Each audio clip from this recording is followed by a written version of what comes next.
We got him. What's up, everybody? It's me. I'm back, and the time has finally come to review Wave 2 of the Jakks Pacific Sonic Articulated figure line. Yes. So, once again, I'm just doing commentary over stuff I already recorded, so I'm going to try to do a better job than I did last time. And if you really care about the details of the back of the box, here it is for you right now. But we're going to break down this figure, we're going to break down a couple figures, and let's get started with that. Yes. Alright, so first up we got Knuckles. He is a pretty cool guy. He looks great. Alright, so let's talk about him a little bit. He has the standard breakdown of articulation like the other couple figures from the last video. He's got ball jointed wrists, you can see right here. They're on a swivel as well. One open hand for whatever reason, I don't know why. They're probably going to come out with another right-fisted Knuckles later. He's got 90-degree bend in the knee, just like every other figure, and a ball jointed foot as well. You're not going to get much of a rock out of here because it's kind of deep on the inside, so it's kind of useless, but it's there if you want it. The hips, same as the last couple figures, and the head, of course, it's a Knuckles figure, and these dreads are a death sentence for head articulation. You're not going to get much movement out of that at all. You place the emerald in his hand like so. Yes, that's what it's for. That's probably the purpose of that open hand, isn't it? Anyway. Alright, so I may have overdone it with the recording of a bunch of useless footage, so I'm gonna take this opportunity to let everyone know that you should subscribe. Look at this. This is the cool new thing YouTubers are doing nowadays. They're showing their little unsubscribed, subscribed ratio, and it's awful. So, you like my videos, you want to see more, subscribe, do it right now while there's time. Alright, enough interrupting myself. Back to the review. Hopefully this padded out that entire segment of doing useless things with Knuckles. Alright, bye-bye. Right here, we can compare him with the rest of the figures, like Sonic and Tails. And I have to say, the scaling on these guys is, it's beautiful. Unlike, you know, we can sing Jazzwares' praises a lot. They did make a great line, but their Tails is just kind of a little on the tall side. Here, I wanted to take a look at the paint. For the most part, it's good. There are a few places where it bothers me, like I feel like his mouth isn't painted in the molding properly, so it kind of looks like he has a little bit of a lipstick situation going on if you look closely right there. The shoes, not bad though, pretty good. The Legos painted as beautifully as you would like them to be.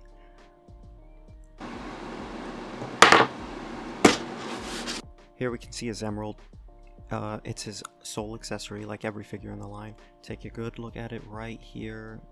Pretty standard. We've had a ton of emerald accessories before. I like how the base is kind of like, not hollow, but flattened. So I guess they did that so that it could stand on its own and isn't like tipping over.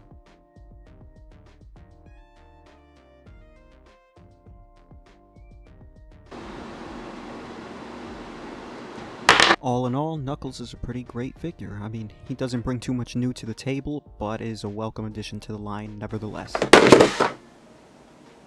But of course, Knuckles wasn't the only new addition to this figure line. Here we have the other new sculpt in this wave, Metal Sonic. Ooh. So at first glance, I gotta say, I'm not all that impressed. He's lacking a lot of paint detail here, especially in his blues. I just like a Metal Sonic with a little more metallic sheen to him, you know what I'm saying? Articulation on this guy might be a completely different story though, because of one thing that I will show you in a minute. So, he has the articulation scheme of the other figures, surprise surprise, except with a couple new additions that haven't been used yet in any of the other figures. His legs rotate similarly to his arms, but they don't rotate in like the same engineering as the other figures. It's weird. They're like a sleeve. His feet don't really have as great a range as the others, and I think his legs are pretty weak compared to the others because of I think mine just had something wrong with it. in the packaging because it came kind of janky. But turning the leg around and like inverting it might help. His head can rotate 360 degrees, but they get kind of impaired by his shoulder pads. But other than that, his head can rotate pretty like 360 if you really wanted to go that far. Here, Jakks actually put in elbow articulation. None of the other figures so far have this.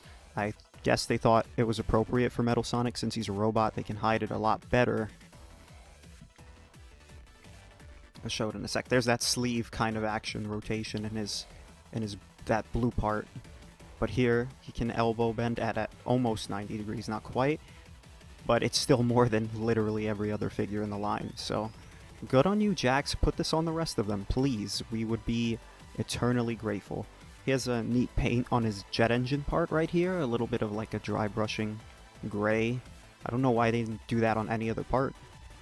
Here he is compared to my personal favorite Metal Sonic figure from Jazzwares. And also next to the bendy Jakks Pacific Metal Sonic that pretty much looks identical.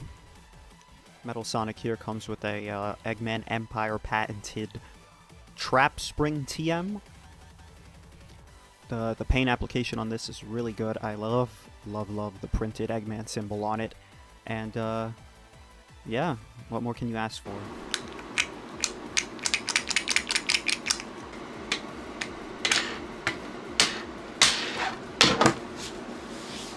You know, ironically, this figure was the one I was least excited for, but it ended up being my favorite of the wave, and I know it's just a repaint of Sonic with a different head sculpt, but this head sculpt, man, it's so adventure era-y. Look at this. The grin, the whites in his eyes, it just looks super reminiscent of Sonic Adventure Sonic, and I love it, and his accessory makes it even more of a direct reference. I'm pretty sure that's what they were going for with this figure.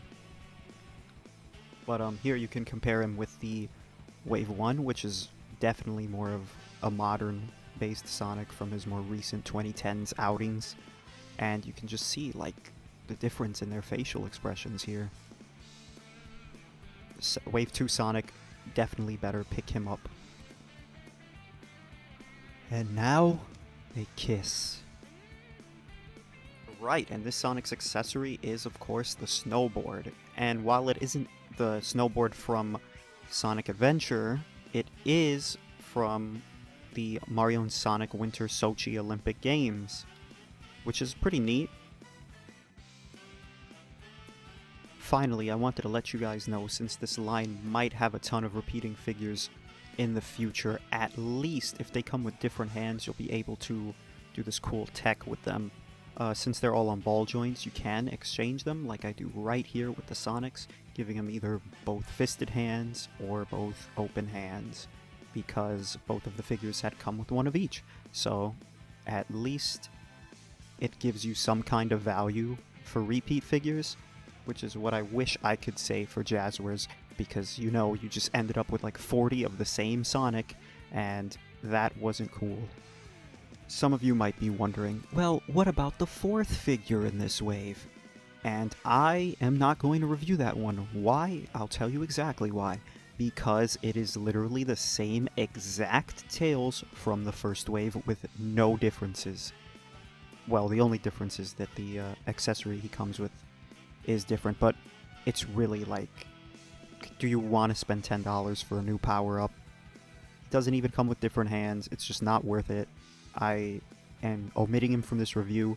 Watch the last video if you want a review on that Tails, because it'll do it for you. Alright, final thoughts. Welcome addition to the Jakks Pacific Sonic family. Hoping for more figures, of course. The next wave looks really promising. It's going to have Mighty in it for the first time ever. And I'll be sure to review on that, make a review on those as well when they come out. Here, just enjoy the figures. Here's a gallery of pics, and, you know, comment, rate, subscribe.